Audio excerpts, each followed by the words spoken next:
right, so Shawn, tell everybody about you, what your name is, and what you do. Okay, my name is Shawn Gutierrez, and I have been in the fitness industry for about 15 years now. I got certified as a personal trainer when I was 20, when I was going to Cal Poly Pomona, and I started my training career there, graduated with a degree in exercise science. I ended up working at the Claremont Club for about 10 years until they closed. In my time there, I started working for what is now the Perfect Step, and I got into some paralysis recovery work, and that was with spinal cord injury, cerebral palsy, CP, anything neuromuscular related. Right. And from there, once the Claremont Club closed, I ended up following the Perfect Step to their new location, and there I had all my clients pretty much follow me because it was another facility to go to, and it was just an opportunity to get back into the gym with all the restrictions and things that were going on.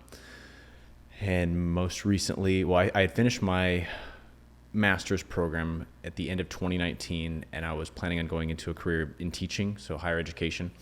I did get hired recently at Mount San Antonio College, and Very nice. Stoked. I didn't know that. Yeah. Well, one class, I think I have two next semester, and it is in the adult teaching section, and it is education for older adults and continuing education. Very cool. Okay. And so essentially teaching older adults about balance, coordination, getting stronger, what they actually need to eat to not feel the effects of what we call sarcopenia. Okay. That's a fun term for essentially the loss of function, strength, vitality through the aging process. So anyways, I'm teaching that. That's the coursework that I'm teaching in different varieties. And then most recently, I actually started doing work site fitness seminars. And so I actually go to people's job site, whether that's, an engineering firm or a doctor's office or whatever, and I actually talk to all of their employees essentially about what sitting does to them long term and why they shouldn't sit so much. Okay. And so it's a lecture series that I'm working on, continuing to go through. So I have a few different places already lined up for next year and a couple that I've done, but it's a little bit everything in fitness. Very nice. Yeah. So I met you at the Claremont Club. Yes. When I was working there in college, and that's how I kind of there's people on here that I've had on here that I know, and there's people that I have no idea, I've never met before in my life. Yes. So this is one where I'm just like, okay, we'll just go through stuff that I already know, and then stuff that maybe I don't know. Yeah, please do. That was basically the first introduction to, at the time it was called Be Perfect, right? It was. Or was it? Be Perfect is the foundation that pays for a lot of the people to go through therapy there, but it was called Project Walk at the time. And Project Walk was the original company that did the paralysis recovery work. Yeah. And so a bunch of us went and got certified.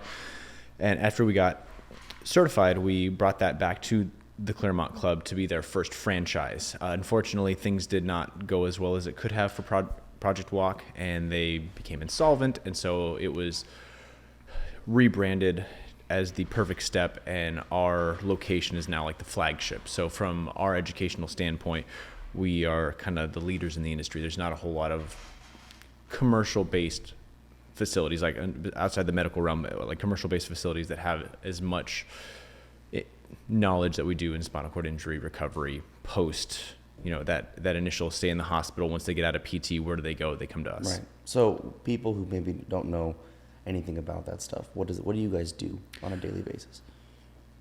So let's start with from a client's viewpoint. If a client, someone goes out to, let's just say, Glamis, and they're riding a dirt bike or whatever, they get hurt, they get a spinal cord injury. So now they have surgery to repair their spinal cord, but unfortunately they're still damaged. So sometimes it is quadriplegia, where they can't move any of their limbs. Sometimes it's paraplegia, where they can't just move their lower body, and there's everything in between. So they would have their surgery, go through a assisted living, physical therapy type scenario.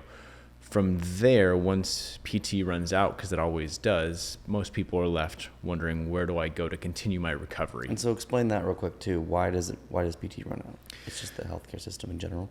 Unfortunately, yes. The healthcare system has deemed something like a spinal cord injury, you're only going to get so much better, so we're going to use this time to teach you how to live life in your chair and get good at it. So they're essentially telling you, this is the new normal for you, and we're not going to pay for longer than X number of visits. Yeah. Correct. Now, in the rare occasions, sometimes people have like really good workers' comp, and that'll continue to pay for it for a really long period of time. But for the most part, it is not something that is ongoing paid by insurance, unfortunately. Right. So they come to typically people hear about Be Perfect, which is a foundation that helps people with paralysis, so whether that's spinal cord injury or stroke or things like that. And they say, oh, I can get therapy paid for and I can continue to recover. So they will apply for a scholarship, and then they can use that within the Perfect Step facility to meet with our specialists. So go ahead. So tell me about how you first, came into contact with Be Perfect and how you got involved in that first. At the Claremont Club, there was, at the time when I started, a racquetball court that had been converted from a racquetball court to a little center like that. And it was for one client, and that was Hal Hargrave Jr. And it was probably a room like this. It was very small. Yes. For what you were doing. Correct. And so he was the first client, and from there, he went on to start the Be Perfect Foundation because he realized that more people needed help like this. I probably started working there close to the same time it started, but I didn't get involved until about a year later when they were essentially going around asking some of the trainers there, would you like to get involved with something like this? It is more specialized in your training. And at the time, it was like, sure, I want to learn. I'd love to do more within the club and get more clients and help more people. So it kind of made sense. Right. And the trainers there were always on the high, for people who don't maybe know, they were on the higher, spectrum of certifications and stuff. They were a little bit more, I don't want to say knowledgeable, but they were more educated, more knowledgeable. Yeah, they had more experience. A lot of them had degrees. Yes. It wasn't just a, fit guy who got a certification. Well, there's nothing wrong with that, but it wasn't necessarily, for certain populations. Exactly. So yeah, a lot of people had, and actually to work in the Perfect Step or within the spinal cord injury community, you have to have a minimum of a bachelor's in exercise science. Yeah. And of course there's the certifications that you have to have in addition to it. So it is a very educated group of people that worked at the Claremont Club, and I think all the trainers there were really, really knowledgeable. And so what did you have? What were you certified in at the time? So my certification was the National Strength Conditioning Association's Certified Personal Trainers Certificate. And that is what I got when I was 20. And then I graduated from Cal Poly with my degree in exercise science. And then actually finished my master's in health science from Western. But at the time, the certification we went through was Project Walk's version of it. It was a month long. And so it was 5 days a week, 8-9 hours a day that we'd go through and learn safety protocols, how to program design for these populations, and essentially how to troubleshoot the programs. Yeah. And so you guys started this little room, the racquetball court, that was turned into a, spinal cord recovery center. Yep. Essentially. Yes. It grew into that. So tell me about that process. How did that grow from that little room to what it is now, essentially? I think it was the community that needed it. There's a lot of individuals with spinal cord injury, and that's solely what we serviced initially. There's a lot of people with spinal cord injury that did not have access to personal or physical therapy, and a lot started coming, and essentially we just outgrew our space. And It was a matter of we can afford to grow bigger now, and you could see within the community at large that it was needed, especially in Southern California. I think Huntington Beach is like one of the highest areas of spinal cord injuries in the country. Why do you think that is? The beach? The sandbars, the sandbars. Yeah, for sure. You dive in, don't realize it's there, and then you're hurt. Then you're going to the Perfect Step, essentially. Unfortunately, yes. It's shocking, especially being around it, how many there are, because you don't really, for the person listening or someone who's just out there, you don't really think about that injury. There's a lot of people. And they're kind of just at home in the shadow of society. Too many are. I had a new client on board with me here recently, and she essentially didn't leave her house for almost a year and spent most of her days in bed. And so you take what is already a debilitating injury, and then you take away the social aspect, you take away just your ability to go do the things that you want to do. So people who were complaining about quarantine, right? Imagine that being your life forever. Yes, and you think places that might not be accessible. I know it's getting better with the ADA, the Americans with Disabilities Act, and so places are getting more accessible. But if you think about older cities or parts of LA or New York or these hubs that people want to go to, it's still not accessible. Yeah. And it probably in a lot of areas it won't be until they either get rid of the building or there's some major construction, because some of those buildings are not designed for. They're barely designed for people. Right. I mean, there's places in New York that are barely designed for, human beings. I Yeah. mean, I'll walk down these hallways sometimes in older buildings, and I'm just like, were people shorter back then, or were they just? This feels really small. I feel like I'm in a dollhouse. It's amazing. But I mean, imagine trying to be in a wheelchair or an electric cart. Is it electric cart? Electric chair. Yeah. Electric chair, and trying to get in an elevator, get in these places that are cramped in space, and it's incredible. Yeah, it's I a think challenge. the last time I was there, actually, there was a hotel. It wasn't even an old hotel. It was a newish hotel, but the elevator was like enough for 2 people. It was tiny. You couldn't get a wheelchair in there. Right. They probably had another, like a freight elevator or something that they could use, but I was just I could barely get my luggage in there, and it was just the weirdest experience. Because here I'm used to things being, there's so much space. Yes. And so it's there's those places especially, that I have to imagine it's difficult. But I mean, it's difficult anyway. Yeah, And- it's difficult. It's expensive. I think the average lifetime cost of a spinal cord injury is somewhere between $2 and $4 million. Yeah. And that's just to be alive. And That's you're debilitated to the point where it's difficult to work. correct. So on top of that, you have no help really. If you have no help, you're You're in trouble. in trouble. Yeah. And so you guys deal with more than just you deal with a lot of different things, but there's a mental aspect to it that you guys go through, I know. Yeah, there is. But I think it's, at least for me personally, I can see where my clients are improving, and that is really nice on my end to see. Yeah. And it also, I think, is a good daily reminder for me. If I'm having a really, really rough day, it's probably not that bad. Right. Yeah. Right. And those are always that's always a nice, it's refreshing to remind yourself that it's not too bad. Right. I brushed my own teeth today. Right. Them. Right. I didn't need help getting into the bathtub or out of the bathtub. Yeah, just getting dressed. Getting dressed. Yeah. So when you see people, how far along in this is one thing I never really knew, was how far along are they in their injury? When you see them, is it really early on, or are you seeing them from? Ideally as early as possible. Okay. But it depends on when they hear about us, their location, because we have people that visit from all over the country, previously before COVID, all over the world, and however long it takes them to get in our facility. Ideally, if we can get them in within the first year, it's really nice, because then they don't deteriorate as much and they have a higher likelihood of getting more back, the most back, I guess is what you could say. But some people don't start till 10 years after their injury because they didn't know, they didn't have access to it, they weren't in the area. So it really depends. Some people are very, we had a girl, she got a spinal cord injury when she was 5 years old in a car accident, and she came to us when she was 30. Mm-hmm. And so 25 years of being in a chair, and it's, getting what we can for her. So tell for people out there who maybe don't know what exactly a spinal cord injury entails. What is that? What does that mean when you say that? So a spinal cord injury happens to the spinal cord, which essentially comes out of your brain and drops down through all the vertebrae in your back. And it is the highway of what connects your body and lets it do what it wants to do. So if you want to move your arm, it's going through your spinal cord. Brain goes through the arm and you move it. And so essentially when you get a spinal cord injury, it takes some intense trauma, car accident or automobile accident is just the most common form of injury. And then swimming, sport injuries, things like that. So you damage your vertebrae hard enough to typically break it, smash it, whatever.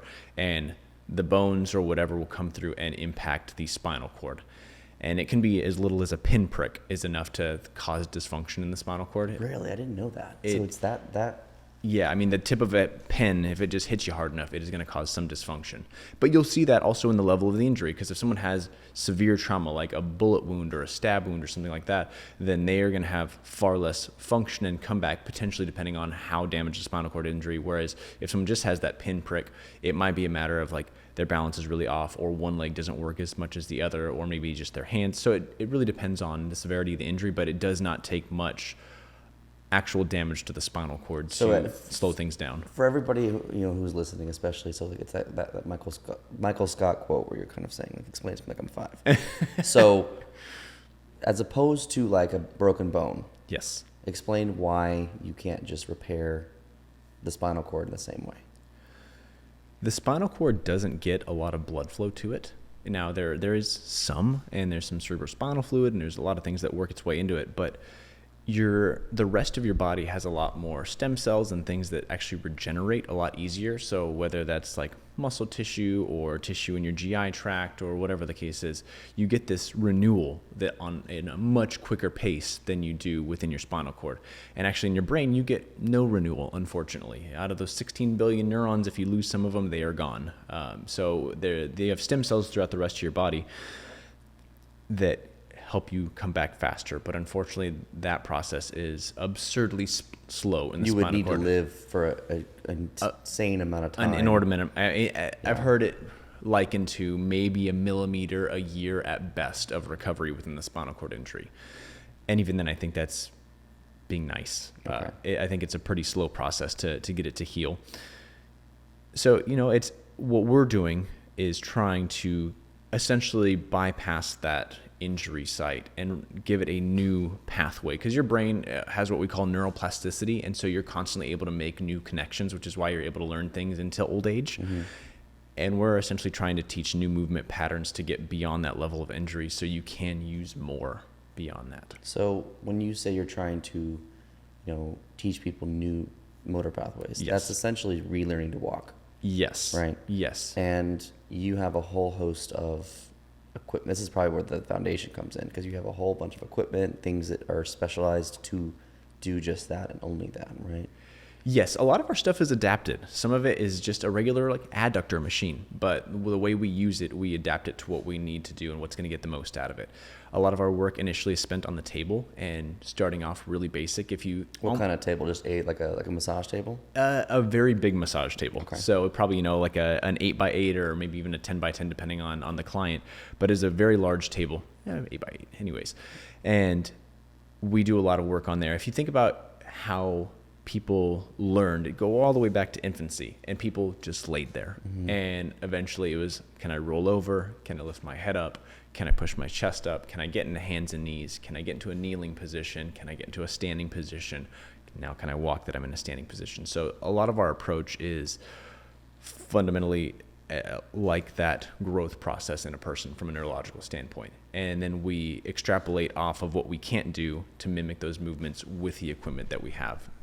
Interesting. So I didn't know that. So you're basically going back to square one. You're not trying to, start them from a standing position where they're, like you see that, in TV and movies and different places where they're like on the bars, and trying to walk. Yes. It's not like that at all.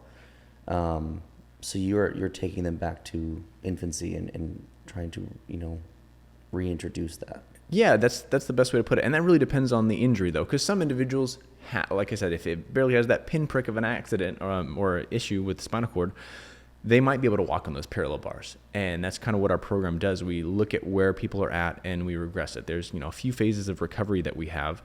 And the first one is we're just trying to get more innervation in the area. We're trying to get those areas to reactivate, to reconnect with the brain. And so we start with really basic stuff. It's kind of like if you're going to go into a regular able-bodied workout program, you're not going to put 500 pounds on the bar and try and squat it. You're going to start with a body weight squat and see what you can do, and maybe even regress it further if you're still not ready for that. And right. That's what we do with these individuals. We look at where they are, and then we slowly build them through our program up until they are gait training.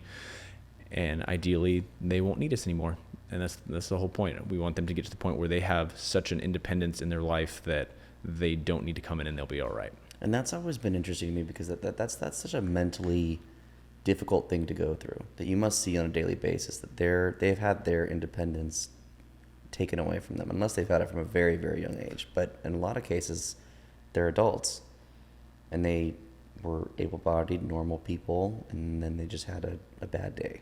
Yes. And all of their independence was just completely yanked from them. It's the equivalent to losing a really close family member, is what they say. And so usually a majority more than half of these individuals typically have some major depression the first 6 months post-injury.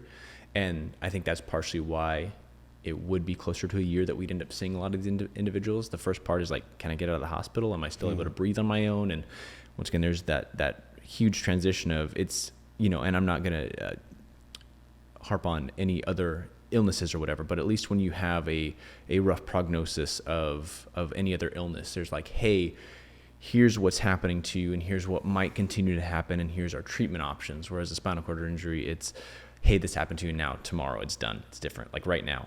You're going to be checking out. You know. Yeah, it is. Good luck. It is literally, well, it's the next day that you lose so much. Whereas every other injury, illness, things like that, there's a slow progression to it where there's that time to acclimate or at least try and find a way to not let it happen. That's one thing that I always wondered that you know, there's just a certain strength people have to go through in order to accept the news that your life has been irreversibly changed, and that you're now going to have to deal with the new reality, and that's it. There's no chance of it, you know, in that situation in a doctor's office, they're saying there's no chance of getting better, and here you go. Yes. And you know, a lot of the doctors, of course, they're just reading out of a textbook. This is Right. what it says in the textbook. You're not going to walk, you're not going to be able to do X, Y, and Z, you're not going to have control. It's just something, your bowel and bladder. There's so many things that they're saying are gone. But what I will say too is that doctors will typically tell you even beyond the worst case scenario. So in case you do get something better, it is all Great. that much better. Exactly. Doctors tend to do that, which is probably good, because if you tell people, well, you should be fine, you know, then they're not, then they're going to be upset. Yes. So that would be worse, I think, for me to be told, oh, it's going to recover fine, and then you end up not, and it's like, You're like, when? you know, is it am I waiting for it? Is Help, it not? please. Yeah. So tell people about, so let's say you're in an accident, you're in a car accident today, and you're rushed to the hospital, and you have a, you know, upper level spinal cord injury, right? And they get you to the point where you're discharged. What does your life look like before this program? Before this program, if you don't know anything about spinal cord injuries, which most people don't, before I worked in this industry, I had no idea. If I saw someone in a wheelchair, I would not know if it was from birth, if it was an accident, whatever. Yeah. So essentially you have this new illness you have to learn everything about, and you don't know what resources are available to you. Insurance is not really going to be helpful in that scenario. And life is very different. So of course, if you have a high level spinal cord injury, like if you're like a C5, C6, what we'll say is the neck part of your spine, the top that, you know, there's 7 vertebrae up there, and it goes into your rib vertebrae, which there's 12, and then the lumbar, which there's 5, and then there's some below that. And if you're at a high level, odds are you've lost some strength in your upper body, you've lost a ton of strength in your core, you've lost control of bowel, bladder, sexual function, no ability to walk around. And that is just at the onset. Not to say that some of those things can't come back, but that is what you're faced with initially. And not to mention, you need to go find PT. You need to learn how to get on a schedule for the restroom so you don't have accidents in public, so you can try and be somewhat functional on a regular basis. I think that is what keeps a lot of people home, is I don't want to have an accident in public. And it happens. It really does. They don't have the control typically. And different areas of the spine control different things. So this is a very complex subject that you're trying to distill down for us. Yes, I'm doing my best. Essentially, the higher it is, the worse Correct. it is. Correct. The more nerves are affected. If you are, you know, you see people who have a lower, like in a lower back situation, it's, and we use this really, really loosely, but it's better than had you had the accident up at the top of the neck. There's a good possibility. You know, if all things general. considered equal, yes. Yeah. You will, at that point, at least you will be able to take care of your own bowel and bladder program. Right. You'll be able to transfer in and out of vehicles. And that's what we're talking about as well, which I always found really fascinating about this, because same as you, I hadn't really been around it at all. I don't think really anybody is, aside from seeing a handicap stall. Yes. You're not really involved in any of that, and it's very rare that you see someone. So, to me, if you're 1 inch down or 1 inch up, can make a huge difference in the rest of your life. Absolutely. In terms of being able to, you know, move your hands, move your arms, or not. Yeah. Or in some cases, I remember seeing people that had to, you know, use special apparatus to move their electric cart by blowing into you know. Yes. Sip Sip and puff straw. So that's someone who cannot move anything. Correct. That they got their You're neck frozen. That's into, about it. You know, place. Yes. And you have to have complete help. Right. So for people who don't understand that, that's a good way to look at it, is that if you have an accident happen here or 1 inch up, it can be a completely different experience. So these people inside of this community, to me, and you can correct me if I'm wrong, is, tons of different people with different experiences because each injury is completely different from the other. Absolutely. Even at the same injury level. So if we look at your fifth cervical vertebrae, so it's in your neck, but towards the bottom a little bit, the same person who can have an injury there snowboarding is walking around with some crutches, while the same person who has an automobile accident is in a wheelchair. And is that just because of the impact and the Correct. power of that, accident? Yes, the severity of the injury makes a huge difference. And so how the spinal cord gets hit, with the depth that it gets hit, the side that it gets hit, the front, back, it changes everything. Yeah. Yeah, that's such a crazy, thing that can happen to you, and a lot of these people were just living regular, normal lives, and then it was just completely turned upside down. Absolutely. And so with you guys incorporate kind of a number of things into the treatment. You incorporate physical therapy in a sense, where it's a specialized physical therapy. Yep. Why don't you tell us a little bit about that first, and what that entails, and what things are different from what a traditional physical therapist would do? So what makes us notably different than a typical physical therapy office is therapists are able to work and bill within a certain range of practices and exercises. And it's very hard for them to deviate from that part of the nature of being a doctor and working within that smaller scope, and then also what insurance is willing to pay for and do. And what our facility does is we're essentially the next step. So physical therapy is very valuable. I'm not going to undermine anything that physical therapists do, because they really are after the surgery and they are discharged, PTs are going to kind of set them up right. Not just physical therapists, but occupational therapists. And just being able to teach someone to... Tell people what the difference of that is as well. So PT is going to try and make you a little bit stronger and help with the injury itself, whereas OT, occupational therapy, they are going to help you with the day-to-day activities, living, things like that. So they're going to try and help you more with the fine-tune. I want to be able to feed myself. I want to be able to maybe tie my own shoes or learn how to put my pants on, or I want to be able to, whatever, feed myself. And so that is going to be the major difference. And while we don't do a lot of OT within our own facility, the PT that they are lacking is essentially an extension of that, or the next phase. The best way I could put it from an able-bodied population is if you got an ACL tear and you went to a PT, they are going to do all the things that they need to do after your surgery to make sure that knee is as functional as possible before they release you or before your insurance runs out. But after that, it still would behoove the individual that had that injury to seek out continuing help from a personal trainer or someone in the in the realm that can help them train that area after a PT at a different price point or whatever. And so we're essentially that next phase of recovery. So you got done with your PT and you're going to maximize what you can do there. Now let's really push you beyond what you think you can do as far as your level of injury. We're going to put you in a safe scenario, but we are going to essentially get you to that spot where you think you're going to fail, you think you're going to fall, you think you're just not going to be able to do it, and we're going to try and set you up for success so you can.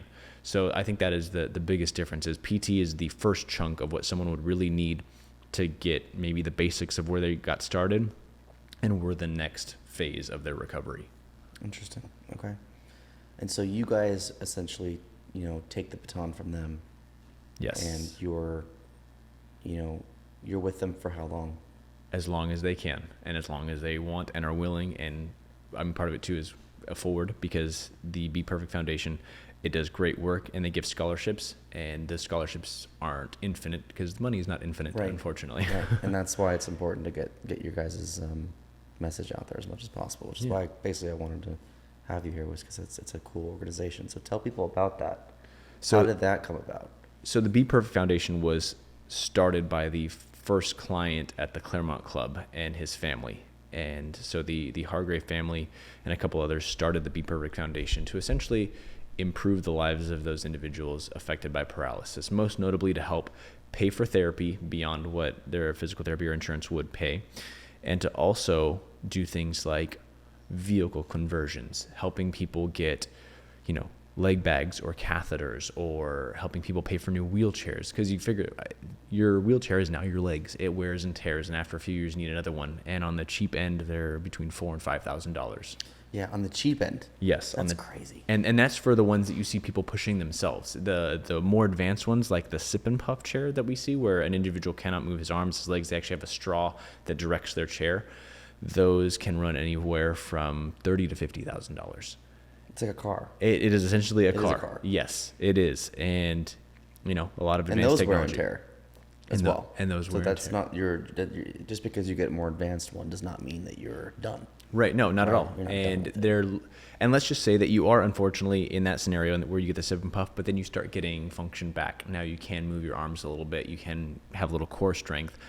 And you say, you know what, I don't want this chair anymore. I want to be able to push myself around. I want to go get that next chair down, essentially, to be more independent and not have this thing. And insurance can be like, ooh, yeah, we already spent $30,000 on this chair. Good luck with your next chair.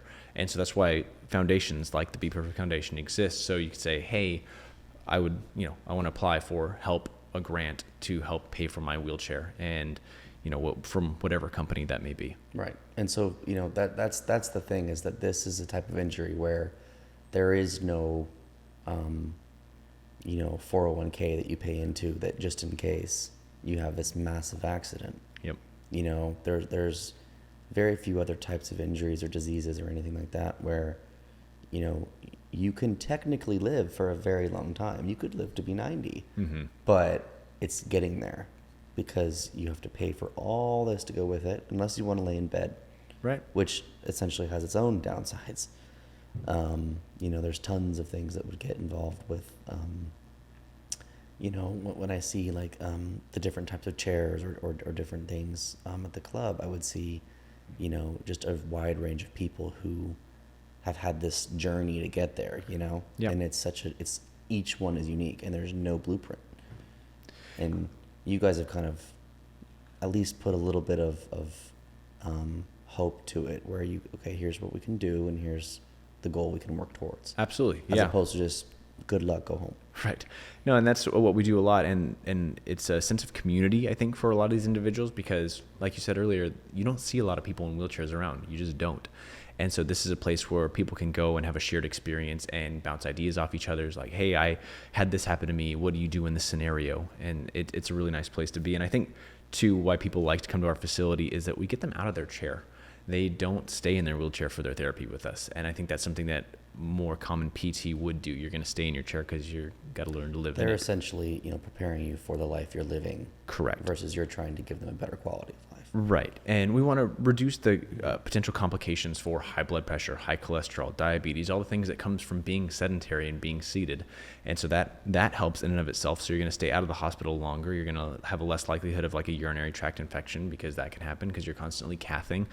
And there's just potential for pressure sores the longer you sit in one spot. Like we're sitting here in this chair. If we're uncomfortable, we can kind of shift side to side. Right. They don't feel it. And you can't. And that's another thing to bring up, is explain that as well. You don't feel it. You're correct. So depending on the individual, some people might feel deep touch, light touch. Some people don't feel hot, cold. It really just depends on the injury.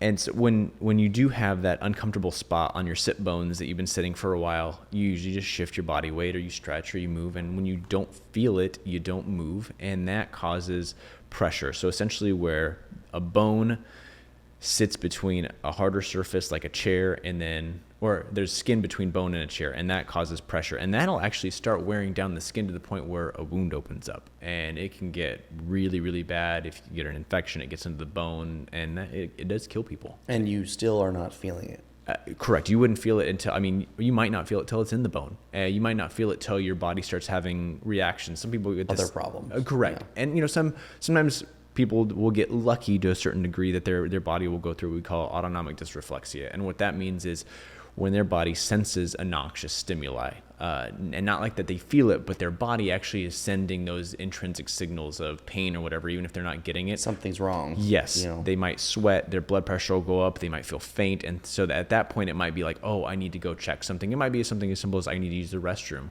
Because if you don't have that sensation, you don't know when to go, and your body's going to get backed up. But especially with injury, you'd hope that individuals would feel that, but some don't, and it can be fatal. Has anyone ever described to you what it feels like? Is it a lack of feeling? It depends on the injury. I've had a client who said that he constantly feels like he's walking on pins and needles, kind of like when your foot falls asleep. He said as he's walking, because he can.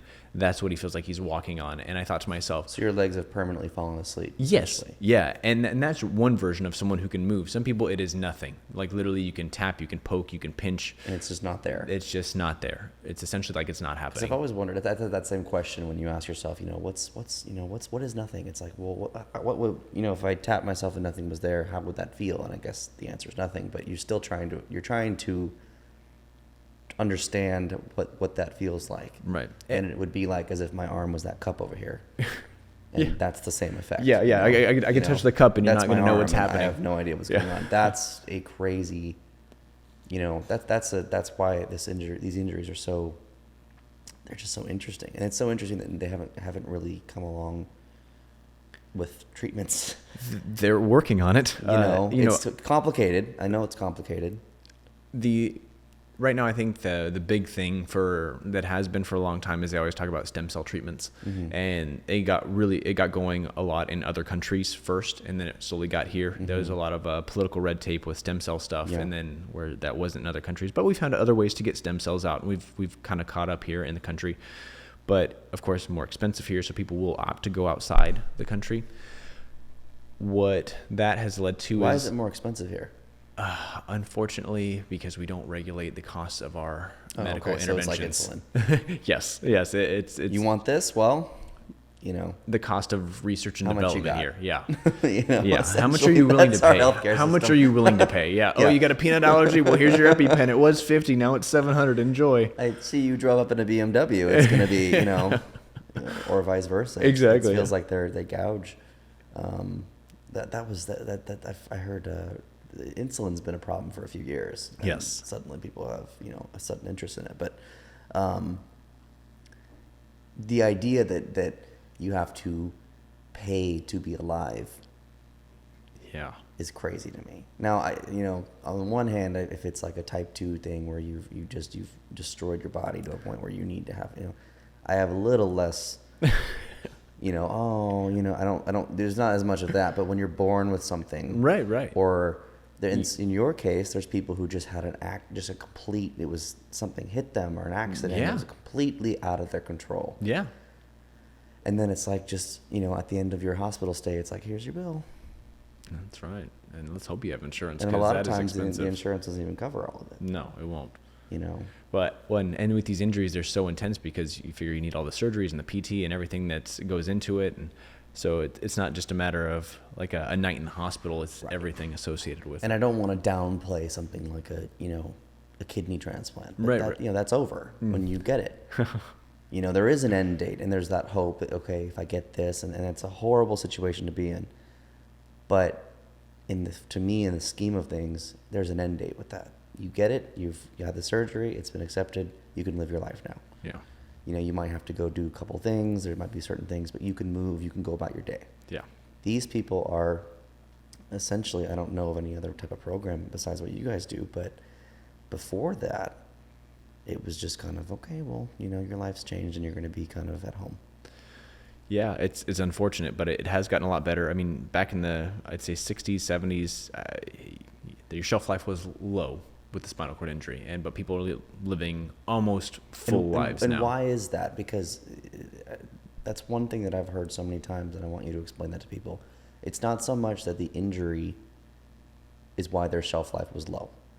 It's all the complications of an injury. So just think about the cost of just like if we want to go to the restroom, we go to the restroom. If they need to go to the restroom, not only they might need a suppository, they might need a catheter, they might need a leg bag just to dignify yourself with the use of the restroom. It costs money. Right. And let's just say you ran out of catheters and you end up using an older one, or you reuse one and there's bacteria on it. There's a urinary tract infection. If you don't get the medication that you need or the antibiotics, then that can go up into the kidneys and spread, and now you have bad kidneys. And so the complication of just going to the restroom can eventually kill somebody, not to mention the pressure sores that we talked about earlier developing and going and getting infected. Just a simple thing like that can be your end. Yes. And a lot of the times people forget you have a diaphragm that helps your lungs expand and contract and bring in air. That is also a muscle that can get paralyzed. And so breathing takes on secondary movers. So what I mean by a secondary mover is other smaller muscles that weren't really meant to help you breathe other than shallowly while you're relaxing are the ones that take over. So the neck gets tight, the traps get tight because they're actually like really contracting, trying to help you raise your chest and expand your lungs. And so pneumonia rates are higher. You get a cold, you get a flu, and you can't cough and you can't expel phlegm and stuff like that. So unless you have something to suck it up or you go into, ER, that's how people get a pneumonia and die. It's crazy. And then there's a whole mental aspect as well, where you might have passions and things that you do that you love. You might have a job you like, or you might have hobbies that you love. You might love to do, sports. And think about how there's so many people out there with the joy of going to work out or going to paint or going to play video games or anything. Yeah. And that's just taken away from you. It is. Now, what I will say, a lot of those are slowly trickling back into that population, thank goodness. So they actually have adapted video game controllers that they have started, and where you don't actually have to use the buttons. They have much bigger buttons, so you can just kind of mash away, or there's joysticks or whatever. Yeah. And so that is getting a little bit better. As far as the sports, there's a lot of adaptive sports festivals that are starting. There's one out in LA. What is it called? Wings? I'm so sad I can't remember this right now. I feel really bad. Okay, we can always post it in the Yes, we'll do that. Yes, it's Los Angeles City Sports, I believe. Anyway, and they do stuff all the time. So if you wanted to get into archery or rugby or basketball, and this is all chair-based, they have that option for you. And the cool thing is they don't, push you away if you're not in a chair. Like if you're there as a caretaker with someone, they'll say, yeah, get in the chair, you can play too. Oh, very cool. Yeah.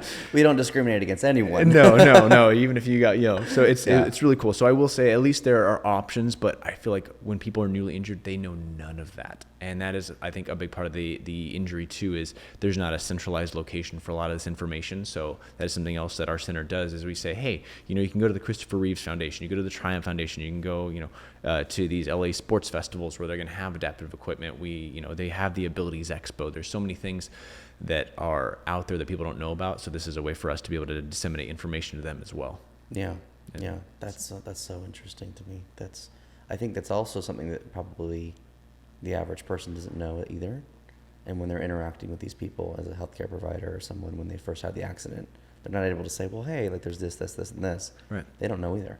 No, they don't. And, a doctor's job is to be a doctor in the hospital and help people. And as much as they want to do the other work, there's only so much they can do. Right. There's so many patients. There's all the insurance work they have to fill out. There's just the constant stuff. So they really, doctors are great, but they can't be up to date on everything about your injury, because not only do they have you, they have everybody else that they're seeing as well. And I think that's where our facility does a really good job at putting information out there for our clients. And, every month when they, get their receipts, they also get the things that are coming up within the community. And so you guys have built kind of a little community here. Yes. In Southern California. You started in this little room that was not much better than this room. And where are you guys at now? We are between Pomona and Claremont and Laverne, pretty much right dead center on Town and Bonita, just a little bit south of there. So that's where our facility is, and it is about 6,000 square feet. It's really nice, and we will be expanding next year most likely. And that is going to be with more equipment, being able to take on more clients. We actually have our first fundraising event in a long time. I believe it's April 11th coming up. It's a huge kind of gala dinner. We're expecting over 1,000 people there. Knock, with everything going on. Send your checks in. He won't say it, but just send. If you don't want to go, send the check. That's Be Perfect Foundation. That's my job, is to say, just write the check, please. Yeah. But yeah, so we have that event coming up, and there's a lot of good things in the works with them. And so when you guys, essentially this is all self-funded. This is all funded through the foundation. Correct. You guys don't have any outside, there's no company outside that's paying for it. There's no, it's kind of, been built from the ground up in this little community. Correct. Donations, and then what individuals are able to pay for themselves. Yeah. And occasionally we'll get some workers' comp, but for the most part, traditional insurance will not reimburse us currently. And why is that? Because there is not a medical license associated with our facility. Okay. And so there's no medical number to license out to. But we are working on that. We do work with What does getting that entail? Typically having really good research that we are doing now on our population, and to say, hey, what we are doing is essentially going to cost the insurance company less than doing nothing. So it's kind of like, if we can come to the insurance company and be like, look, the individuals that aren't doing this have high blood pressure, high cholesterol, diabetes, complications of their injury, they have more trips to the hospital. You're still paying for all of this. Yes, you're paying for that. Right. Now, if you let them come to our facility, you're going to pay way less. So you might as well pay for them to come to our facility, because it's going to save you guys money long term. That's an interesting angle. I never thought of it that way.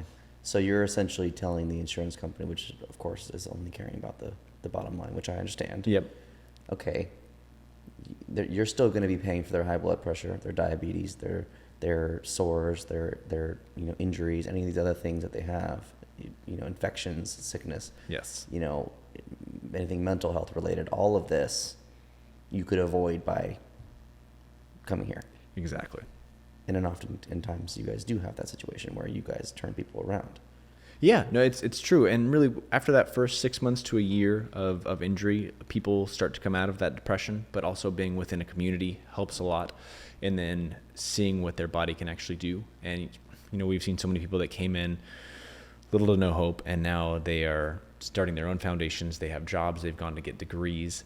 They are continuing to make these amazing strides in their lives despite the injury. Very cool.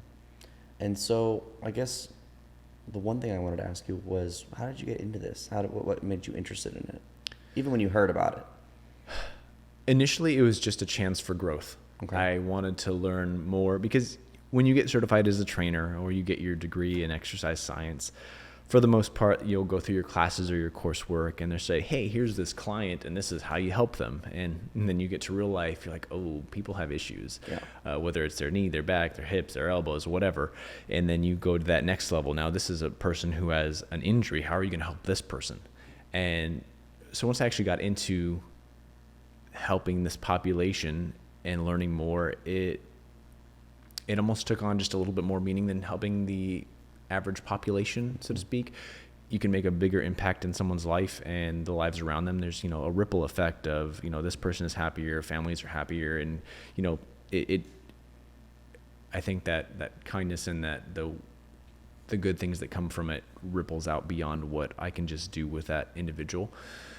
Not to say that I don't thoroughly enjoy helping able-bodied individuals. I think I have a passion for all that, but I think what really drew me to that community is you get so close to these individuals, and you have to be open. You have to learn so much more about people and what their limitations are. So you have this closeness and this affinity. And so, I think it was just almost, it just felt right to be there. Very cool. Yeah, I think it's one of those things where there's certain types of people that just like the next challenge. And in not to say, like you were saying, that a regular able-bodied person wouldn't be interesting to work with. There's plenty of people, I'm sure, who are, but this has a bigger impact probably for you as well as them. It has a huge impact for them, but it probably makes you feel good. Absolutely. I think just that level of happiness, like, that people get from the community at large that we have there, but also the stuff that they get back. I have a client, and something that we're working on in his gait training is one of his legs it's much stronger than his other, and he was able to stand on his weaker leg for a prolonged period of time, didn't lose his balance, just standing there on it. Yeah. And it sounds so simple and so trivial, but to get to that next step was great. And he's just, almost in tears, like, I can't believe I finally did this. And so it's definitely different than having to have the same conversation of why so-and-so didn't lose 5 pounds. Right. No, and I mean, it's not negating your struggle. No, it's not. But it is just saying, this is a very special thing to you. Yes. How did the pandemic and being, kind of separated from people affect you guys? What I will say is, how the owner of the company was really good about keeping us in the loop of everything that was going on or not going on at the Claremont Club and what was going to happen. And after they closed the second time, I believe is when So at the time, just to go back for people, this was essentially on site at a fitness facility. Correct. This fitness facility was kind of like a one-off. It wasn't like an LA Fitness that was a big chain. It was a one-off regional thing, and they were located in LA County, right on the border. Yes. It had a little bit more strict rules at the time, so Mhm. they were having to follow to the letter much stricter rules. So they were closing, and that included closing you down. Correct. So unfortunately, because the primary business we were attached to, that was what the governmental entities looked at, and they said, Right. "You're a gym, you have to close," and didn't take into the medical context the things that Right. we do. And we had doctors from Kaiser coming in, writing prescriptions, things like that. So Would having that medical, the same thing that you need for your insurance to cover this treatment, would that have affected you at all? Would it have helped? it would have helped keep us open, yes. Yeah. And essentially, that's what we had to do when the Claremont Club decided to dissolve or to sell. The Perfect Step said we need to be our own entity and took that opportunity. Somewhere stable. Yeah. Yeah. And so essentially now that they go apply for their next business license or their more, self-sustaining business license, now you can change the context of what we're licensed under. So it was no longer a recreational facility. It is a health and wellness, fitness, whatever facility. So now we have almost like that governmental bypass, like, okay, yes, you guys are doing more medically based More work, medical, yeah. and you're not just a gym. Yeah. And so that gave us the opportunity to open back up not very long after. So I think the club originally the Claremont Club closed maybe March 15th or 16th of 2020 and reopened June. It was somewhere in the summer, yeah. Yeah, closed July, and I think it was right when they closed in June. The foundation and the Perfect Step. That's when they're like, let's just go. Let's find our own Yeah. way. And by, I believe it was the end of October of 2020 is when we had a working facility again. And we've slowly been growing back since then. Even with the masking and mandates and things like Just that. We're working still, around it, yeah. Exactly. Working So and still making it continuing to work. grow. Yeah. Yeah. And it's a huge facility and people are pretty spaced out. It's How nice. did you guys handle though that period when you guys were separated? Did you continue the treatments at home? I mean, how do you that this is not something that's like, I can Zoom your Right. workout. I can so when people are thinking about, this gym in particular had to close down. Mm-hmm. That was a gym. I understand that. That's its classification. Right. But you guys were attached to it. Yes. Doing, more serious work. Yeah. So that isn't something, when the trainers can hop on, Facebook Live and do, Right. things for the clients. That's not what you can do. No, unfortunately. And, while I did take some of my able-bodied clients and do just that, I couldn't take a lot of my wheelchair-bound clients because I have to be in You have front to of be them. there. Yeah, I have to. And, some people may have reached out to other facilities at that point. I know not all of our clients came back, so I think some people might have gone and tried to find a more medically based facility at the time. Mm-hmm. But yeah, I think it really impacted the community for a really long time until we reopened in October. I think And you guys were able to kind of recover. Yes, and most of those clientele they weren't getting any help. They weren't getting any sort of where therapy you or go, fitness, and what is going to be open? Is there anything like it? There are other facilities that are similar, not necessarily. same, but- But I'd say if you ask some of the bigger names in the industry, we're kind of on the forefront of that. There's not very many commercial facilities that have more experience than we do. Interesting. That's very, that's a crazy time to be, imagine just starting with someone or only a few weeks in and then you have to stop. Yeah, it was rough, but that's why I think we had all in all, I think we've had about 150 clients in our facility from start to end, and not all currently. And when we reopened, I think about 40 or 50 came back immediately. Which was great. Yes, They were just ready to be back. And now I'd say we're probably over 70 clients on a regular basis, Okay. and with growing every month. Yeah. And eventually we will need to hire new specialists, but not just yet. Yeah. It'll be nice to outgrow that, and I think that's why they are planning to not only expand our facility, but Hal has been meeting with other facilities. He's traveled all over the country to potentially get our model out there, and initially attach it to other fitness facilities that we were, just to offset some of those initial costs, because some of the equipment, of course, is expensive. It's adaptive. Yeah. And but I think there is a need for it, and that is essentially what we're trying to do, is franchise and grow and help more people. Right.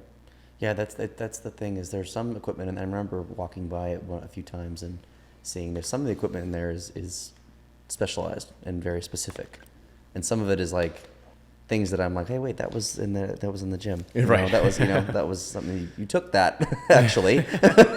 Give me that. No, but it was it was something that was like very you guys showed real ingenuity, and creativity with how you treated them. Now, Absolutely. how did this stuff come about? Was there previous science about the things that you did, or how what did you just when you started that first room, that you weren't attached to anybody? Correct. Did you just how did you decide even that you guys were wanting to do this? So initially there was a PT on staff at the Claremont Club. His name was Lee, R.I.P.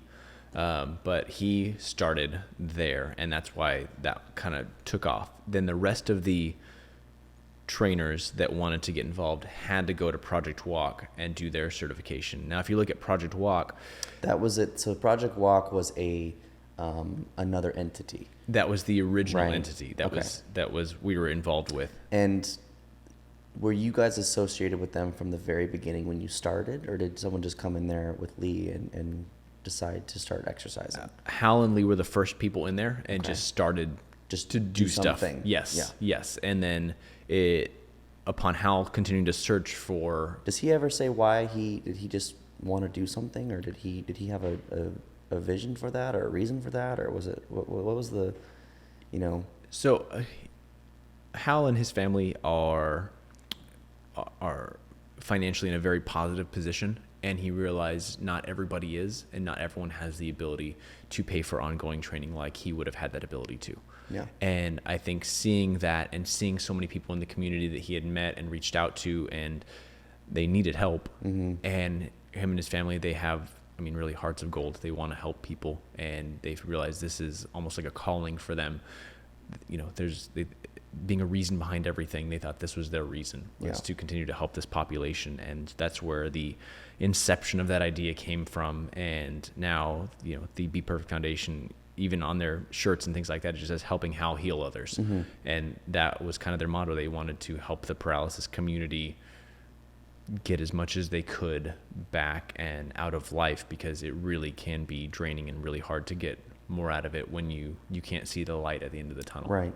And there are people who, and I've met Hal before briefly, but they are, philanthropists in the sense that they really want to help people. I've been associated with a lot of charities. I've worked with a lot of charities through my work, what I do, Mm-hmm. and I'm always a little bit like that's a nice car. I mean, not that you aren't wealthy, but you started working here. Yeah.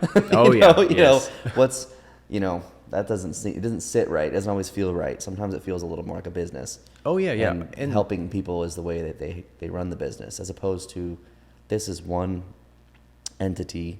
Be Perfect is one where I've seen where people just genuinely get you get your donations worth. Yes. It's 99 cents out of every dollar. Yeah, I mean that's important to say, because it's a lot of times it's like 30 cents, 60 cents, 50 cents. No. It's not this is not a situation where you guys have created something to create a business. It's you really are pouring your hearts and your talents and your money into helping these people and growing it, and Absolutely. there's you've probably only scratched a small surface of how many people out there are, but that's always was something that I wanted to just bring out, because it's such an interesting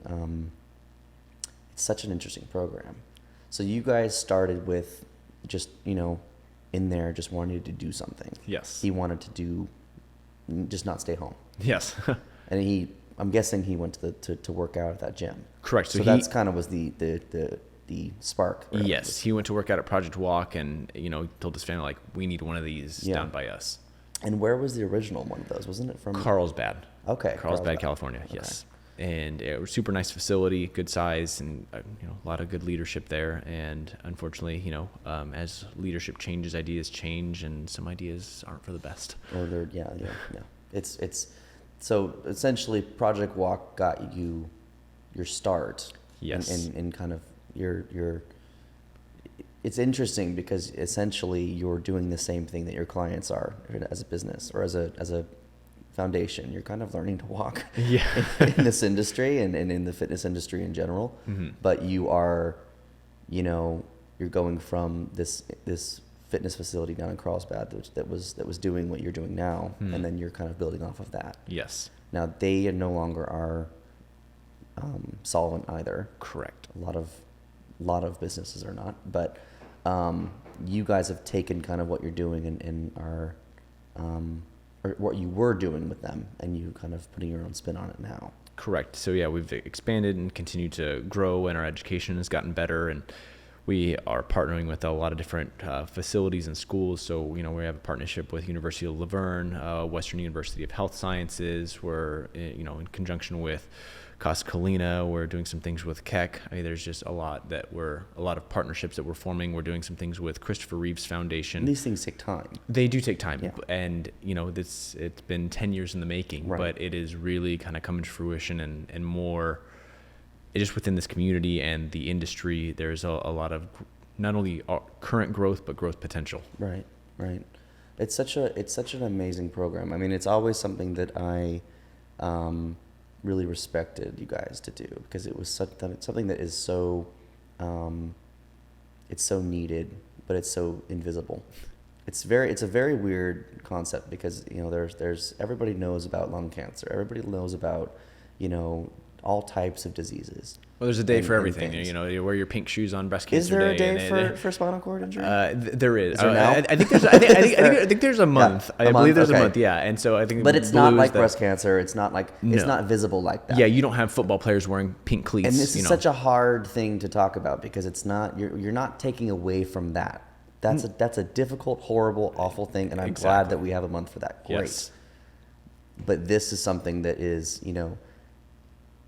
it's really, if I hadn't gone to that particular gym, I wouldn't really see someone in a wheelchair more than a few times every few months, realistically. Right, yeah. There's one guy at the gym that I go to now, which is Gold's down here, and briefly see him, and it's at the club, it was like they were everywhere.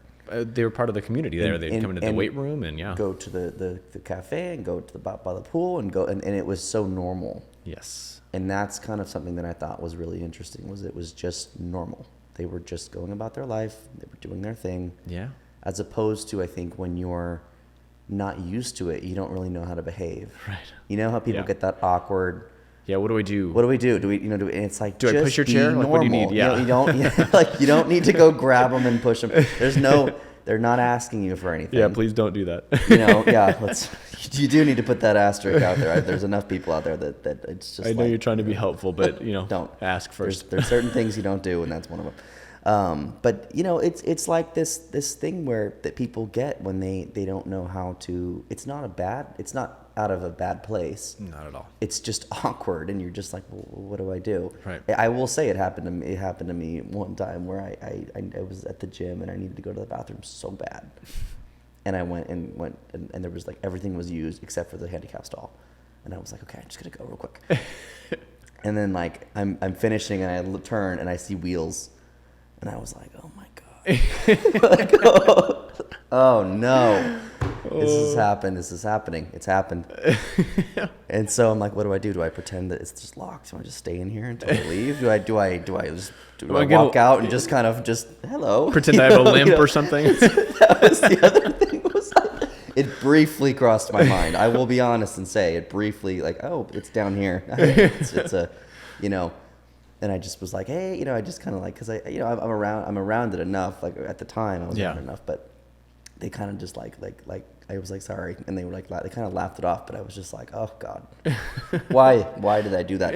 But I had to go.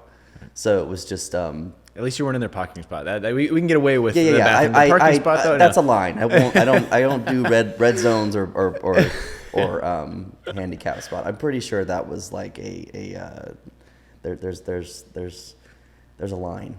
But yeah, and I wouldn't do a parking spot. But the handicap space, or the handicap stall is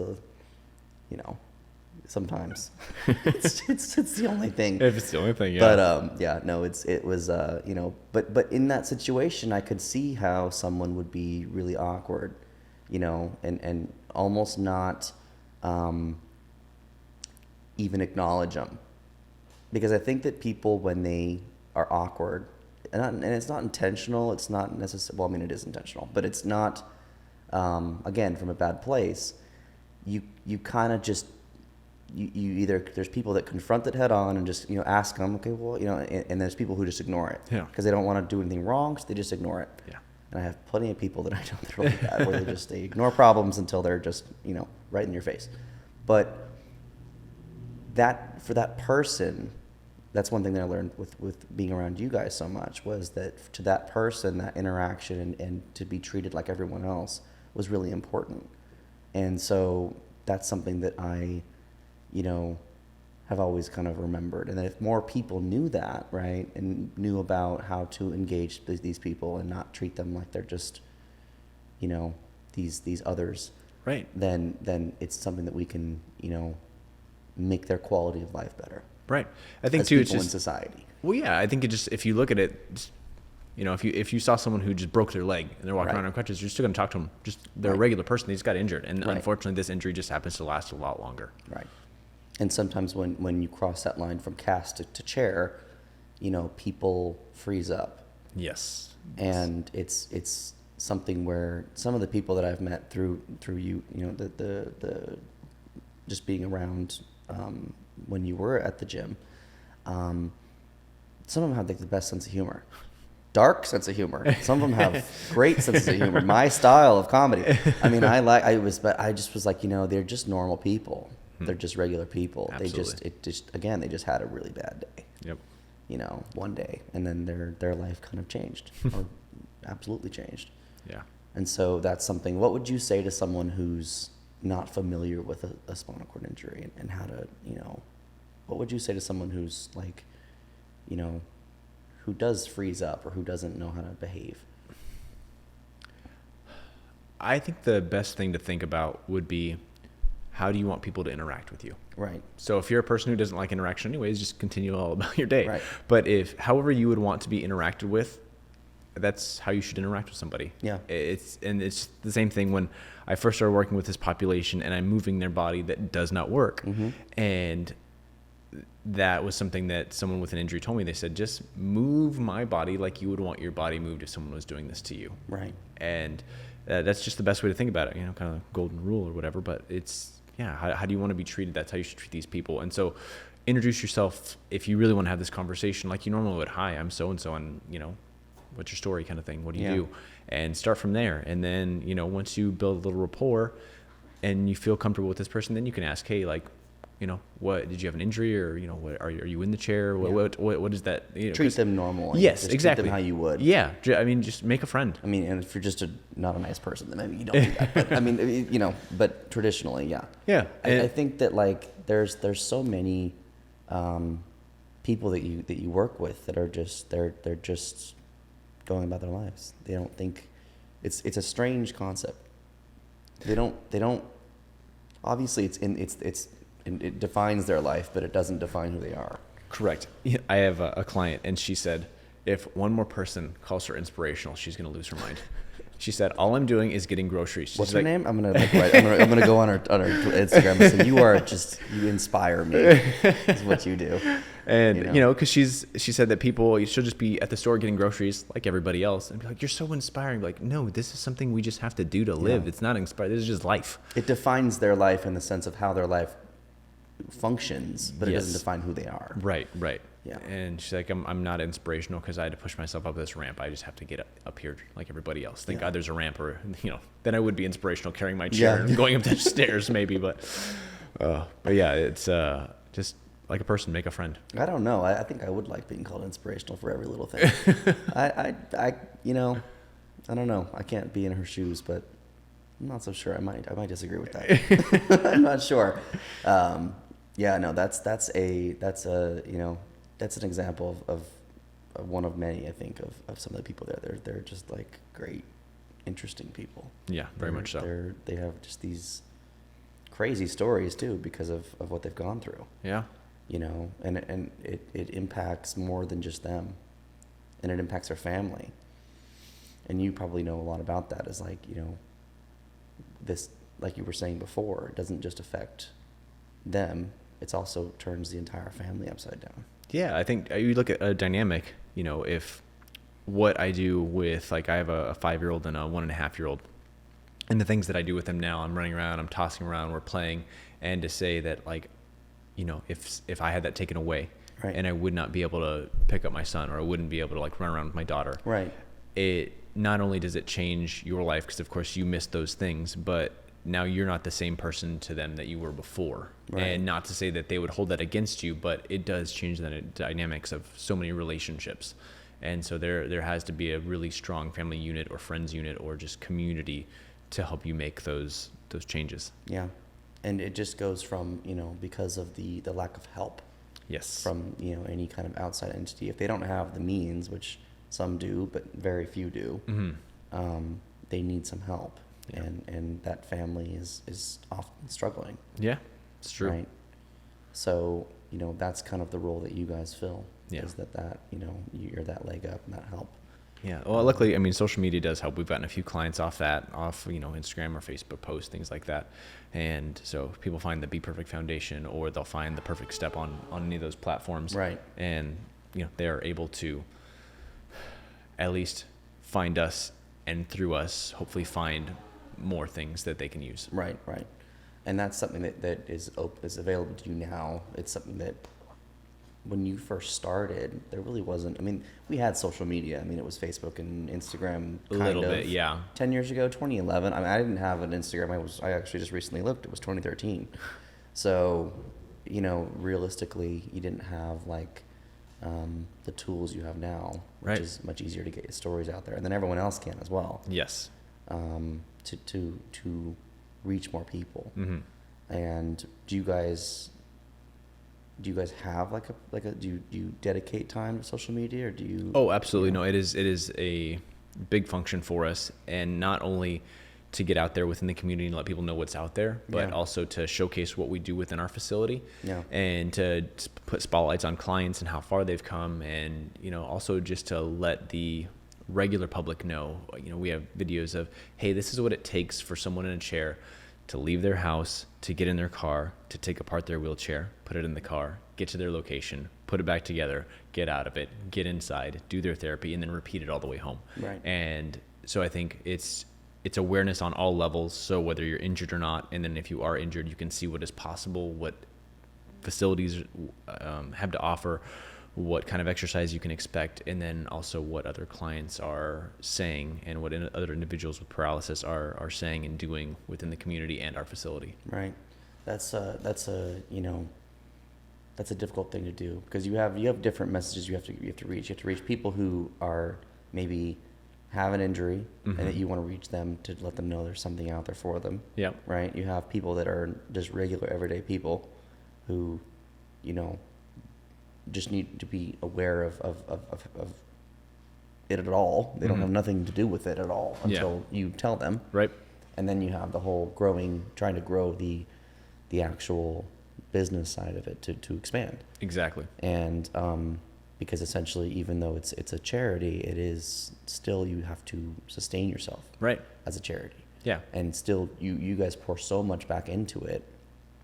It's difficult to, you know, expand. Yes. Because you really are spending almost every dime on the people. Right. And so, yeah, just to clarify, with there's two entities. There's the Be Perfect Foundation, and that is the foundation that is associated with helping pay for all these things. And then there's the Perfect Step, which is the business entity that people get their training from.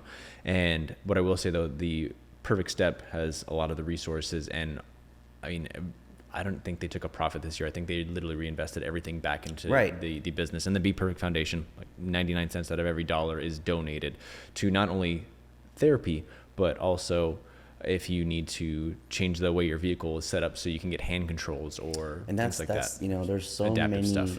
Just explain that to people as well. Like, when you have a situation like this, it's not just a chair. There's also getting into your car, using your car if you want it, if you have the ability to be driven or not.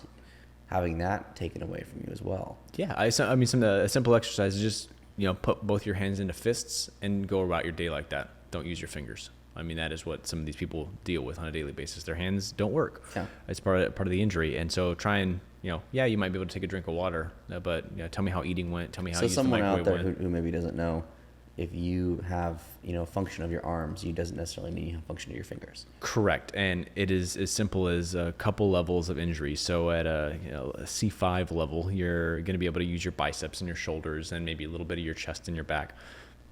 Whereas if you get to C7, now you have your triceps, you have a little bit more trunk stability. And then if you get to T1, guess what? You get your hands back. Yeah. So just a couple of inches makes a huge difference. And that has to be mentally just difficult to go through as well. I can imagine, like, at least for me, I know that I would be sitting there going, if only it was just a little bit lower. Yep.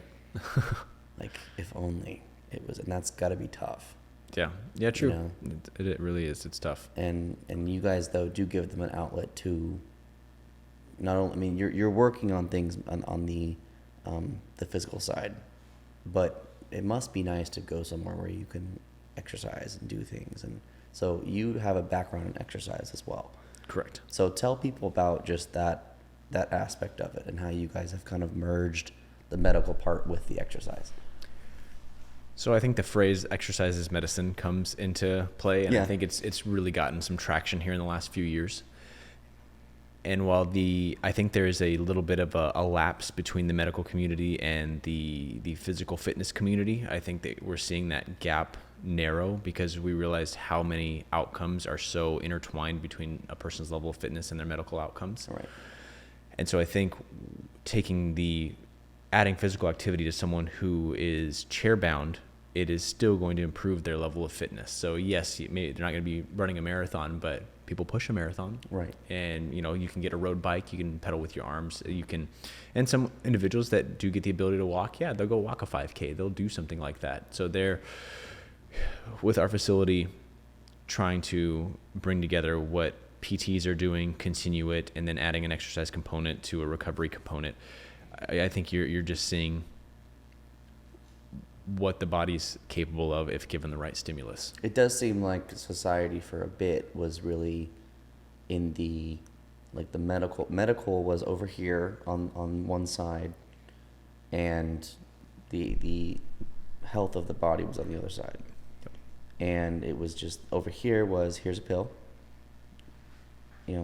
that'll take your pain away and you'll be good. And then over here was, this is for people who just, want to look better. Right. And it was completely separated. Yep. And so that's always been something that's fascinated me, is that it does seem like it's coming back to where, okay, certain things over here can be fixed by certain things over here. Very much so. And I think you're and seeing certain things over here if done wrong can put you over here. So just FYI, but that's why it's important to have someone professional. But yeah, absolutely. And I mean, because you just think about it, if someone is like pre-diabetic and you work out consistently, you're going to be able to handle your glucose better. Guess what? You're not pre-diabetic. You don't need that medication anymore. Right. If someone has high blood pressure, high cholesterol, you lose a few pounds, you work out more consistently. Guess what? You don't have those issues anymore. Right. And if you can prevent high blood pressure, high cholesterol, and diabetes, I'd say 70% of our healthcare problems go away. I think about 70 or 80% of our healthcare dollars are spent on things that are preventable with physical activity and better food. Yeah, especially better food. The food thing is crazy. Yeah. There's places in the country that when I used to drive for certain projects, we would drive through and going into grocery stores, it's just like gray vegetables, and like it's just everything's processed or frozen or. Yeah, well, I think with the food thing, lucky enough, yes, we want to eat more fruits and vegetables, but just eating less in general. Yeah. So, but even the quality sometimes of the things that the people are eating, seems to be getting worse. Yeah, especially if you are in some places. Yeah, if you're in a food desert, every vegetable in a can or whatever. Whole Foods down the street that they can go pop in and get whatever they want. It's eating less in general for sure. Yeah. For certain things, but it's interesting to me that there's kind of like I think they call them food deserts, where you have like the whole like it's just packaged or Yes. lacking of any kind There's of nothing nutritional fresh, value at all. It's just, not Yeah. good. Yeah, for the the truck to get there to deliver it, it'd be 4 hours. The food's already spoiled. Right. and it's just this. It's a crazy time we live in because you have more things at your fingertips than ever before, but then there's certain things that you have that are just getting worse and worse. Yep. Yeah. And that's kind of like it's a weird paradox to me that you have more information, but you have less, the physical things that you need. Right. The ability to apply the information. Right. It's like you know what's going on here, but yeah, I think that's just something that's always fascinated me, at least. But I definitely, having you on to talk about, what you're doing and what you're all doing with this program has always been fascinating and interesting to me to, hear about. So I'm glad I was able to have you and explain everything about it. But what interested you when you were younger about getting into health and fitness? Well, I think it's been a lot of different things. The first time I ever picked up a barbell, I was 9 or 10, and my dad had ordered some Joe Weider bench press, and I remember unracking the bar and just my arms shaking, and I can't even control this thing, and it feels like it weighs 1,000 pounds, and of course it's a 45-pound bar. And so that was the first time I touched it, and I thought it was cool. I was like, oh, this is all right. Yeah, I'm hanging out with dad. We're getting buff or whatever. But I'm 9. I don't really get the concept. And right. Of course, I played sports and things growing up. And then it was probably in high school where I took a more active interest in the strength conditioning aspect of exercise. And that was just to get me better at sports, because if you look at my athletic ability, I'm better than the average person, but way worse than the athletes. And so I wanted to try and narrow that gap. And so, being in better shape. I think a lot of people can relate to that. Yeah. I'm like a crappy athlete, but a good average person. Oh yeah. I was like, average people's like stiff arm, a regular athlete. Yeah, so I wanted to narrow that gap. So I started working out more consistently, and I got to college, and of course I just wanted girls to look at me. So it was more like that was the kick. And as I've gotten older and I've had clients tell me their goals, you can just see how the reasons behind why people work out shift. So initially, of course, I wanted to, be attractive. And then I realized, oh, this is actually really good stress management. Yeah. Being in school, if you have finals or whatever, and it was just great to go work it all off. And then, you get into your late 20s, and then, the 30s creep in, you're like, oh, it's not as easy to stay super lean all the time. And so now it's like, this is actually like a maintenance kind of a thing. Right. And then you realize with clientele that I've had is like, oh, this is actually preventing them from having all these issues that other people do. So now it's health. I don't want to have high blood pressure. I don't want to have these health related issues that I could easily prevent if I just go work out. And it's something about having the dedication to do so, because it's going to cost you a little bit of time now, or it's going to cost you a lot of time later if you're doing it or not. Right. And now I think I just continue to do it because it's part of me. I think everyone gets addicted to something, regardless of whether it's good or bad. And I feel like it is just a part of my personality. It's something that I feel like it's just a habit that I have. And I thoroughly enjoy being able to keep up with my kids. And I like being able to know that I'm not going to get hurt bending over, picking up a dish. Right. Or pull your back out doing something basic. something stupid. And, so I think it shifts, and I have clients right now in their 50s, 60s, 70s, and they're saying like, oh, I'm hanging out with my friends and I see how weak they are, or I see the things they can't do, or I see that they have trouble getting out of a chair, and they're like, I like being able to do things that I want to do. I have this lady, she's just turned 70. She squatted 135 for one, super stoked for, plate on each side, and she said it's so easy for her to get her own dog food. So she'll go get like the 50-pound dog food from Costco or whatever, and she loads it up herself. And she said, all these people always come up to me like, hey, do you need any help? She's like, no, thank you. I have this. And, so I think the reasons people are going to work out are going to morph over time. And I think people need to take that to heart, because unfortunately, we're all going to get old and we're all going to get weak, but at least you can slow down the getting weak part. It's not even, it's even more than that. Even earlier on in your 20s and 30s, you start to lose balance. There's certain things, if you don't, people who are in high school, playing sports, you're kind of at your peak there, right? You're doing great. when you are done with that, and if you don't continue anything, it goes away quick. Oh yeah. Being able to just stand on one foot, I urge people just try and stand on one foot for 15 seconds. Yeah. It's difficult, if you haven't practiced it. And, it's I think what gets lost in this conversation about like fitness and training and all that is, okay, take away all the appearance conversation. Just put that over there. You guys can argue about that. Yeah. Just are you going to be able to stand up from going to the bathroom when you're older? Are you going to be able to, in your 30s and 40s, not lose bone density and all these different things? You don't need to work out to look good. No, you don't. If you don't care or you don't whatever, that's fine. Yeah. But there's certain physiological things that happen to you. So tell people about that. Like I'm sure like from, from here to here and here to here. Explain that to people, that process. So when you look at, even if you just start from birth, luckily nothing really bad happens to us until we go through puberty. Your cell turnover rate is pretty much unlimited at that point, which is why you can get hurt when you're 8 years old, and it's like you never got hurt. Yeah. About the time you go through puberty, you'll start accumulating damages, but it takes a long time. So you figure from 13 to about 18, life's easy, no aches, no pains, unless you actually had an injury. But for the most part, you wake up and you can do anything you want to do at any given time. And somewhere between 18 and 25, you peak. And that is going to be the height of typically your strength, your agility, your speed, your endurance, somewhere in that 18-25 range. Some people can bump it out to 26, 27 or so, but for sure by 30, we're going to start seeing a drop in your VO2 max, which is your ability to utilize oxygen that you inhale at a cellular level. And then you're also going to see a slight drop in testosterone production from males. And you can offset a lot of those things if you continue to work out.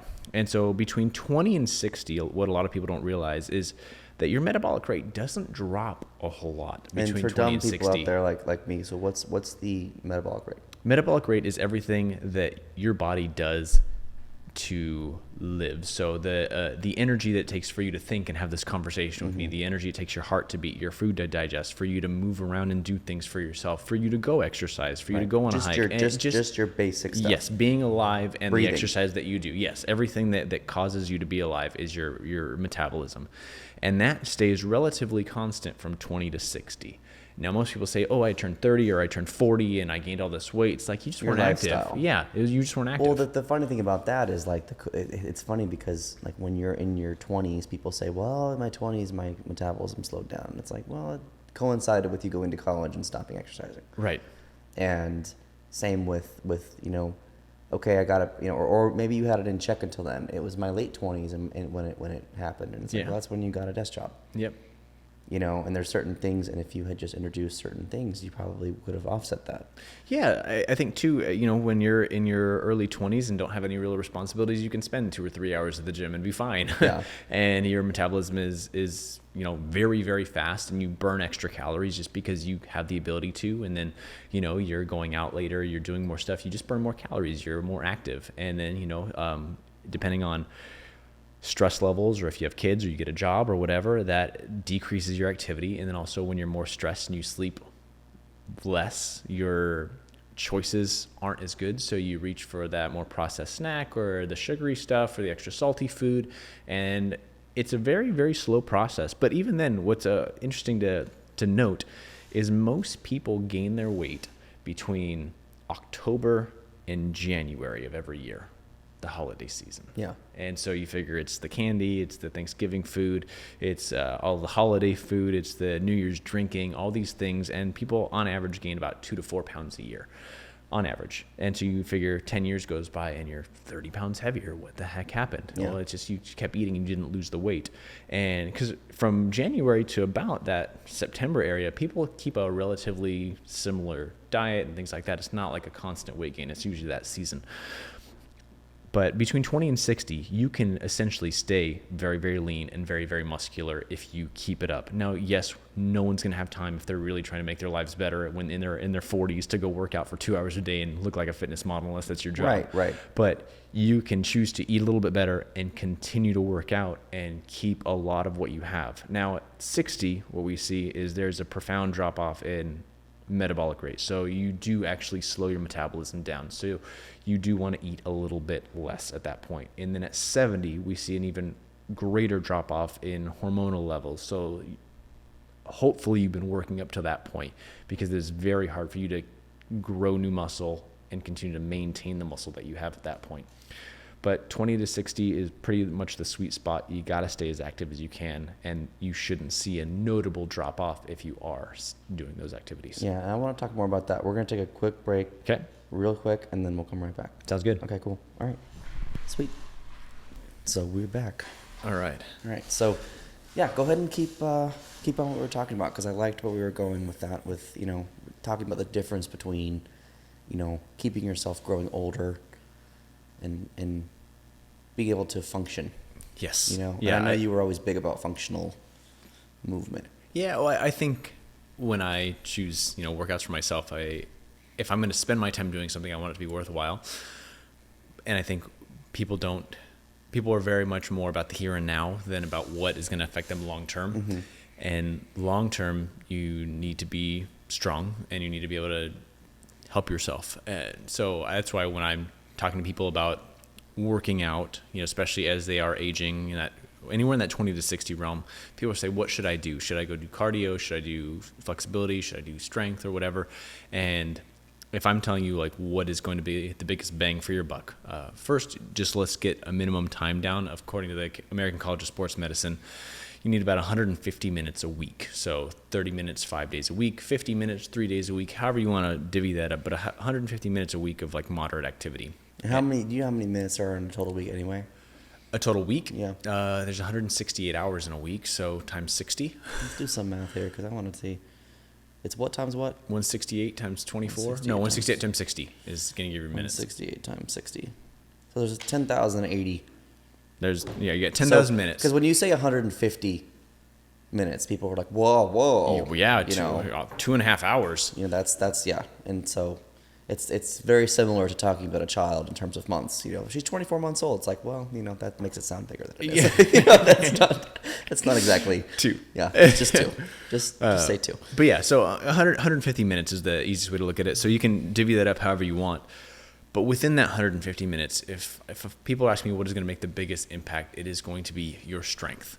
Because, I think cardio is an important aspect of your physical fitness, it is not going to get you stronger. And what do older adults struggle with? It is strength. Balance is one thing, but balance is controlled by 3 separate mechanisms. It's your eyes, your ears, and your body. So if your body goes, it doesn't matter how good your eyes and your ears are, you're going to fall.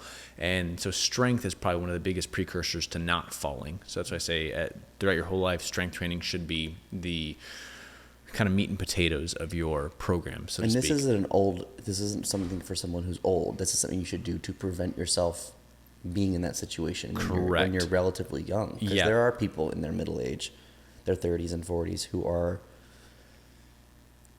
They're weak. They can't get up out of a chair. It starts early. So you want to be as strong as you can for as long as you can be, because you are going to get old and weak. That term I mentioned earlier, sarcopenia, that's just the age-related loss of strength, vitality, things like that. You can slow that process down.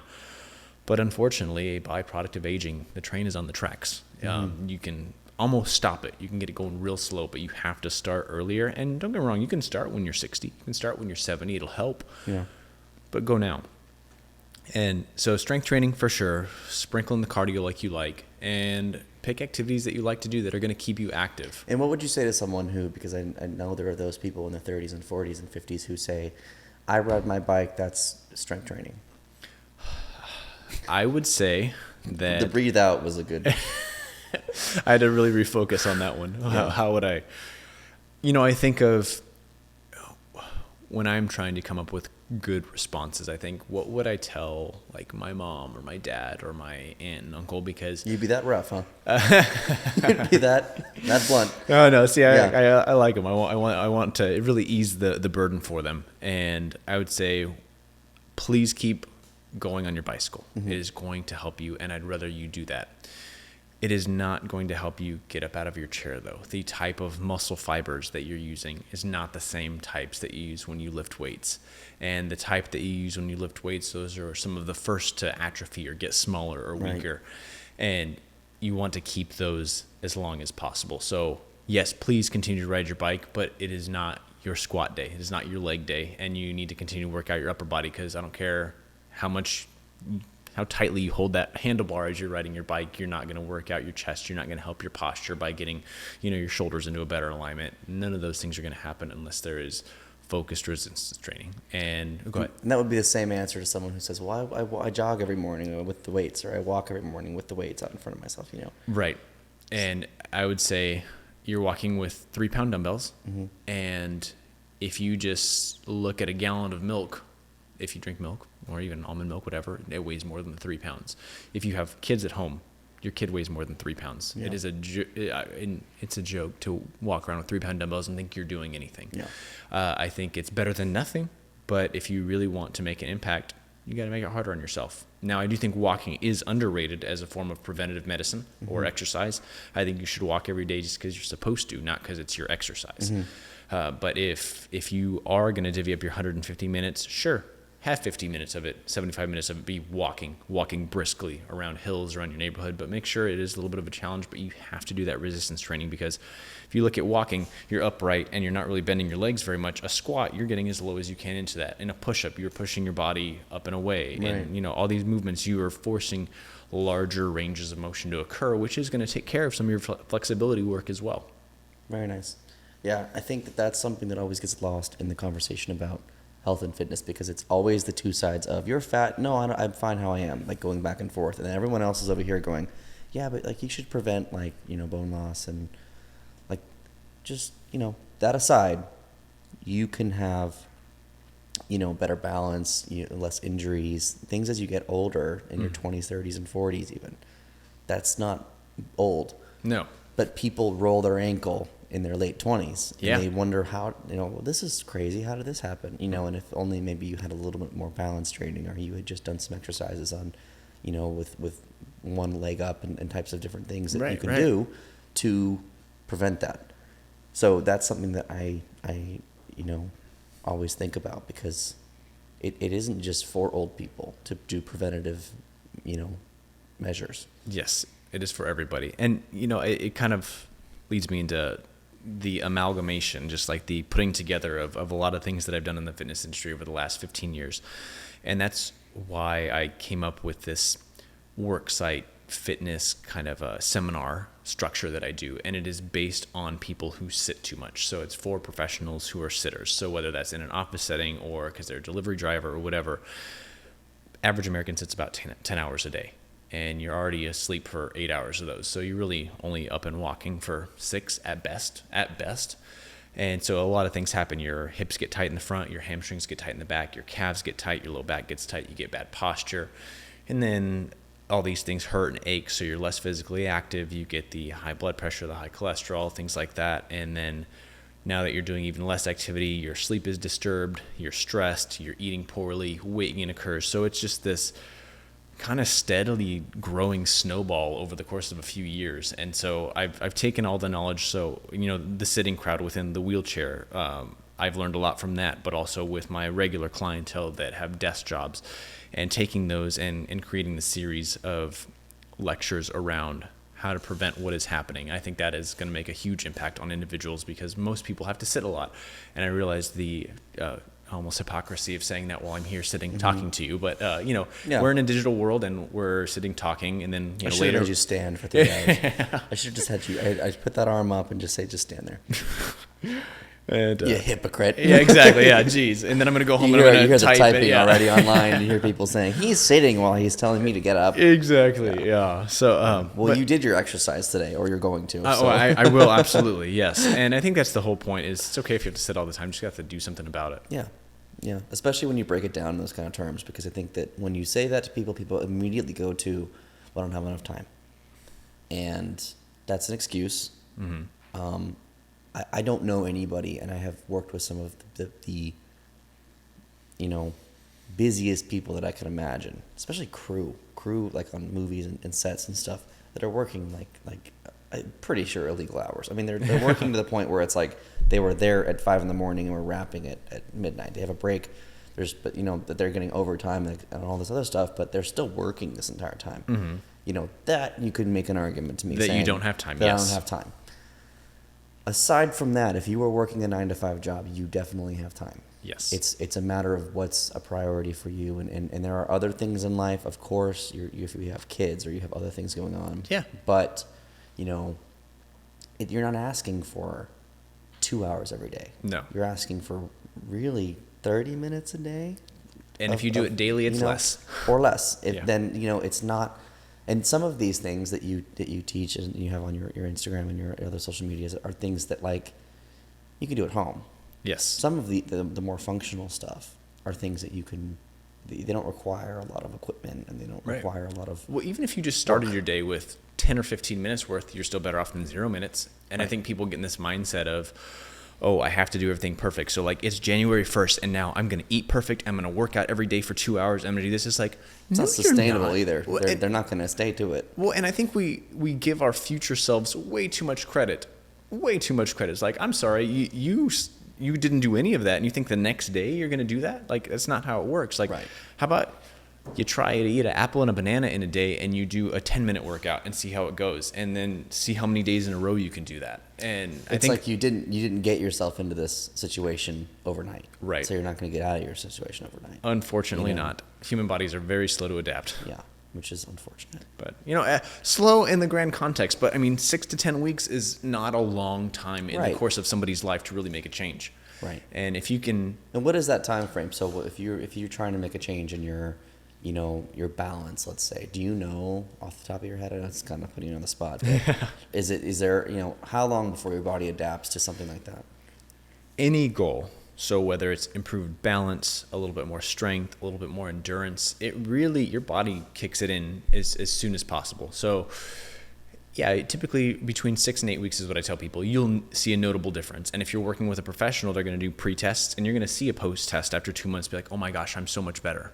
And so I think it depends on the professional you're working for, but it doesn't take a lot to see these changes. Right. And, I guess the equivalent of, like, if you get like a haircut or you shave and the next day it's like, I have all this stubble, and you see so much. It's like, it's really only a millimeter. And then it looks like it grows less as it gets longer out, but it's that same millimeter growth. But initially it looks like so much. And so you can get a lot initially from your program just by starting. And then unfortunately there's that slow grind though. It's not about working out to lose weight or working out to get healthier or more balance. It is, what kind of person do I have to be? Who is the type of person that doesn't lose their balance? Who is the type of person that stays in good shape? Because, as much as people don't like to hear it, how you are physically is a reflection of your standards. And so if someone goes to the gym, like, you have these super intense CrossFitters, like, I am a CrossFitter and this is what I must do. Like, that is a reflection of their standard. You have the former athletes in college, like, I need to still train like an athlete because I'm an athlete. And those people that tell themselves like, oh, well, I'm just big boned, or I just carry a little extra because it's in my family, or I do whatever. It's like you're setting that standard for yourself. And don't get me wrong, there are genetic limitations to what people can accomplish, but there's not that limitation of that you can actually change your body for the better. Right. Absolutely. And I think that's, it's something that's important to remember too, is like there's a different conversation about whether or not you want to lose weight. Right. If you just find how you are, that's fine. Yep.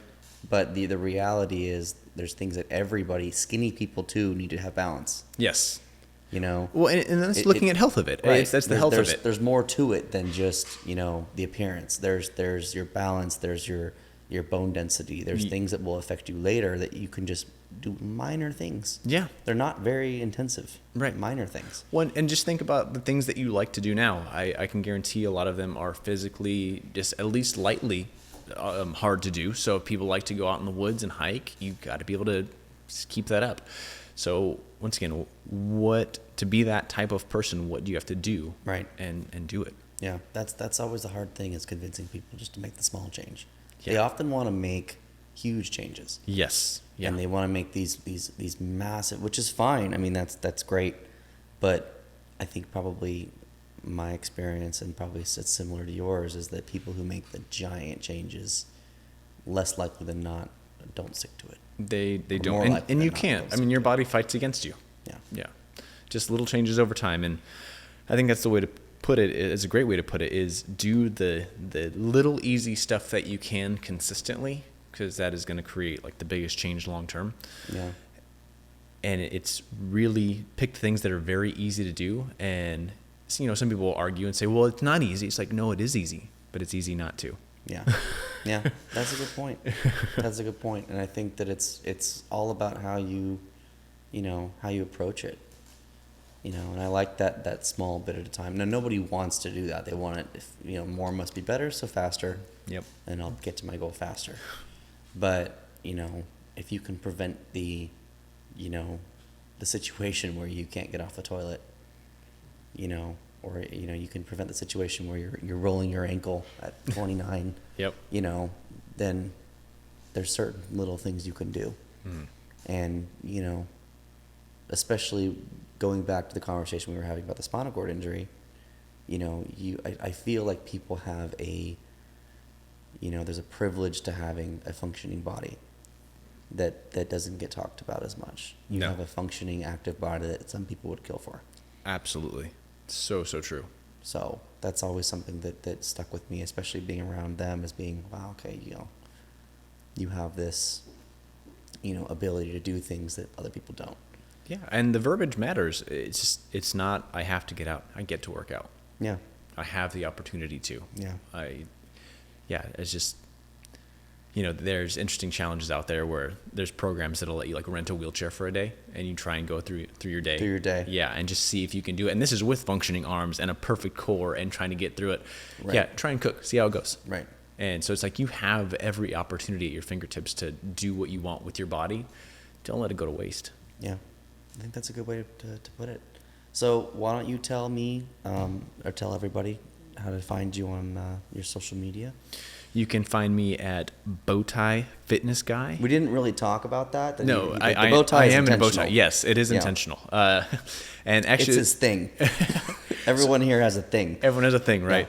And you can also go to my website, bowtiefitnessguy.com. And I'm also on Facebook to a lesser extent, but if you really want to interact, then Bowtie Fitness Guy through Instagram is probably the best way to go, or you can go through my website. And it was kind of inspired because I am very scientifically motivated. I don't make claims without facts to back them up or research. And so if you've heard something today that you're like, oh, I don't like that, I disagree. It's like, well, you can disagree, but you're going to have to disagree with the scientific community as a whole. But I was a big fan of Bill Nye the Science Guy growing up, and Bowtie Fitness Guy has kind of a same ring, so maybe me and Bill will be friends one day. Hopefully one day. That's always the look, the science look for some reason was the bow tie and the white coat. You don't have a white coat though, so you're not taking his thing. Well, I do have a white coat. I just didn't wear it today. You didn't wear it. You didn't go full science. Yeah, not quite. Yeah. Some people would say that's not committing. I would not say that. Next time I expect the white coat. Bring it. No, yeah, but it's good talking to you. I'm glad to have you on here. I was Thank glad you. to, Yeah. I was glad to catch up with you. And I appreciate you having me. yeah, of course, anytime. And we'll talk to you guys later. Sweet. Thank Bye, you. guys. Cool.